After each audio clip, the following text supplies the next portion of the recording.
дейді, аяқ қолының жаны кетіп қалды, сөйлей алмайды, скелет болып қалды деген.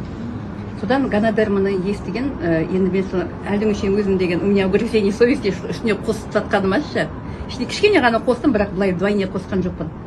Сосын деген өткенде сұрайын деп айтайын десем, ыңғайсыз ғой енді, бір қызық көргендей. Сосын деген кеше ғана өзі шықты. Жанат ханым, қызым деген қазір мама деген сөзді айтады. Я сама рассказываю, у меня мурашки по телу.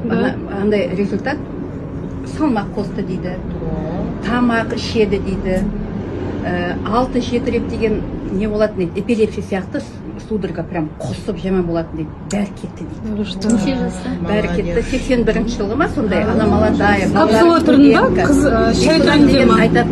Шай түрінде капсула. Соны деген қазір салмақ қосты дейді, мама деген сөзді айтады, былай непонятно, но сөйлеп бастады дейді. Бірақ аяқ қолың жаны келіп жатыр дейді, бүйтіп аяқты жинайды дейді уже, аяғын жинайды. Нешенесін ішті. Аха, ол ішіп жатсын, врачтар келген ғой, врачтар шақырған енді сондай болғаннан кейін. Не бердіңіз депті, соны айтты, гонодерм беріп жатыр. Үзбей беріңіз депті ғой. Үзбей беріңіз деп сөйтіп айтқан. Қандай керемет. Енді деген мен кеше деген қатты қуандым ғой. Ол кісі әлі тіркелген жоқ. Енді ондай жағдайда